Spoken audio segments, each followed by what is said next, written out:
the BJP, when in power in Karnataka, had introduced a chapter on RSS founder Dr. Keshav Baliram Hedgewar. The present government has decided to do away with the chapter on the RSS founder. This decision was taken at a meeting on educational reform by Chief Minister Siddaramaiah and also School Education Minister Madhu Bangarappa. Siddaramaiah and Madhu said that steps would be taken to undo the changes done by the previous BJP government while they are revising. But then it is for sure that Siddaramaiah has now decided to form a committee to study and revise the chapters, and particularly the Hedgewar chapter. When the chapter was introduced in the syllabus, the Congress had accused the BJP of trying to saffronize education. So that chapter will be removed. There is a meeting which will of course happen, and after that the chapter will be removed. Kartikeya Sharma, this whole thing about now injecting the young minds, as it were. One government comes, study about this. The next government says, no, you don't have to study about this. Do you know that government schools in Karnataka, I'm sure you know, don't have textbooks. Last year they had to download stuff from the internet. But meanwhile, we are only discussing about Hedgewar and Siddaramaiah. I'm not pointing fingers at Hedgewar, and also you please start, then I will say what the Hedgewar speech is, because I agree that this speech perhaps should have been there. I think whether Hedgewar should be taught or not, or whether some portions of Nehru should be taught or not, unfortunately our history has become hostage to people who become, or parties which become politically very, very important. They decide what is important or not. For example, in the previous narratives, I recall in our textbook, Bhagat Singh was described as a revolutionary who was part of the terrorist activity. So you had moderate, extremist and terrorist. This was the classification a lot of left-wing historians used. Very little was taught about, for example, late post-Mughal or the Jat insurgency or the Nizams or the Awadh. After 1750 until 1857, not an iota of line was written, but you could have read a full volume between 1533 to 1733. So I think the bias in history is not a reflection of what is taught in history is not a reflection of the fact what should be taught or what should be taught. It is a reflection of the fact that the political parties decide what should be taught or what should not be taught. And that is the biggest problem. Since we were a colonial nation, so we decided to teach those who participated in a colonial, anti-colonial struggle. Now, Hedgewar is founder of RSS. Right. So, when BJP came to power, they introduced Hedgewar as their founder into the historical textbooks. Well, so, it is a function of power and not function of relevance. I totally agree, and I think that, also kids, they should be given, I'm not saying that you give them, you can't go to an extreme and say, will you give them this to read?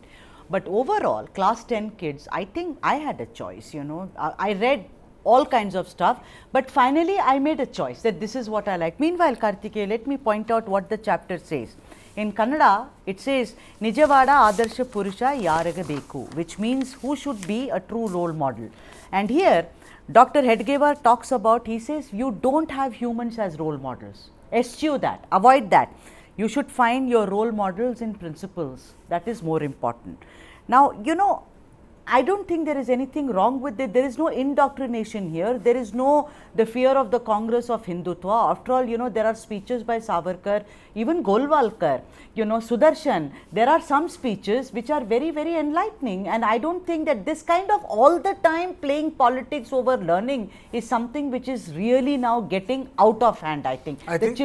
It is out of hand because during election, BJP finds everything problematic in Tipu Sultan, who was a king, who was not even part of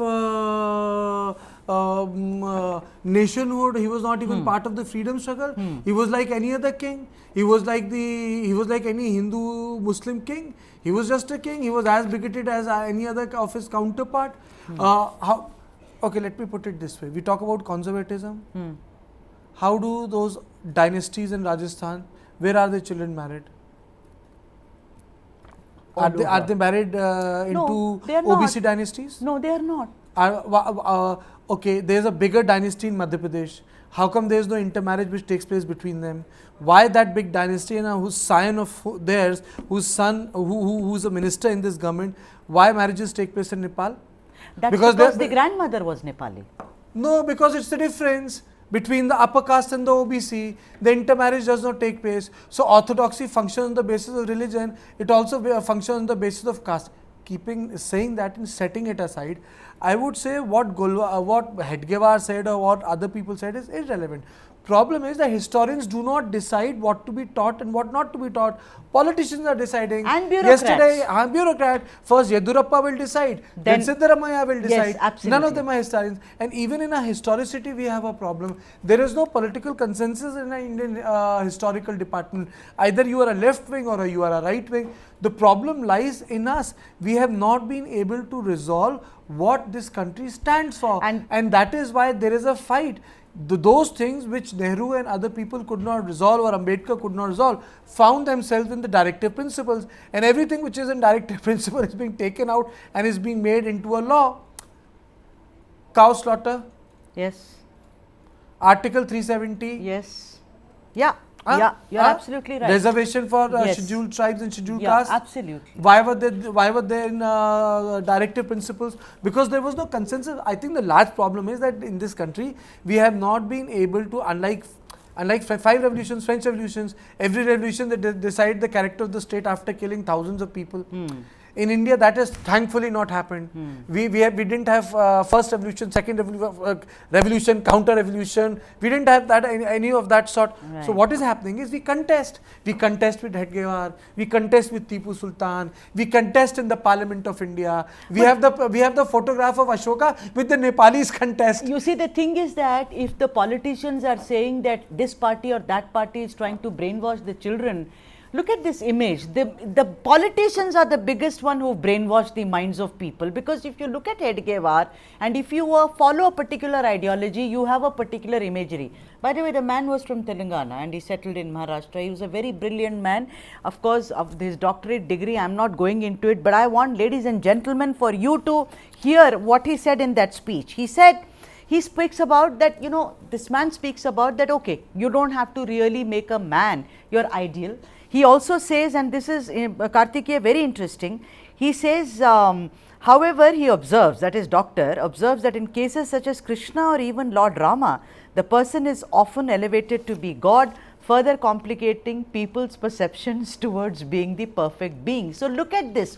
Left historians could say that no, his reference to Lord Krishna or Rama is because those are Hindu gods. But he's saying no, you have to follow certain principles basically to be an ideal human being. The problem is Hedgewar is the founder of RSS. Yeah, 1925. Okay, yes. He's the founder of RSS.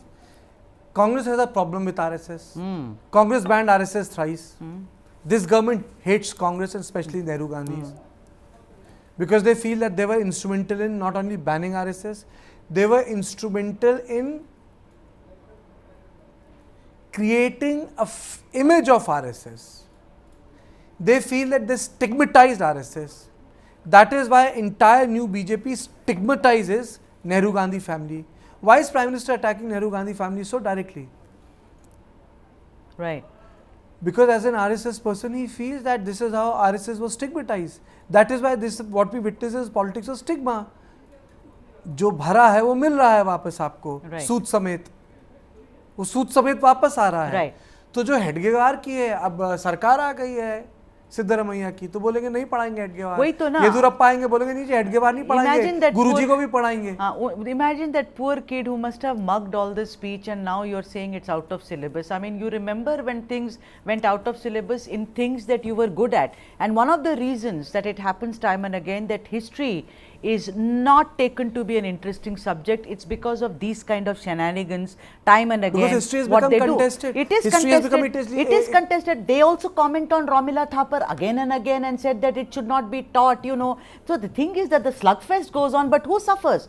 Right at the end, it is the child who's suffering, because in Karnataka, I've spoken to people or in academics and they say no textbooks, no shoes and socks, no school bags, no nothing. But controversies are always there. So that is the problem, and I think that now the next is they are thinking all the, like Narayan Guru, there is BC Nagesh, the higher secondary minister, did whatever. Rohit Chakratirtha, that committee which was formed, Bombay dismantled it. So it was a big controversy about who's doing what.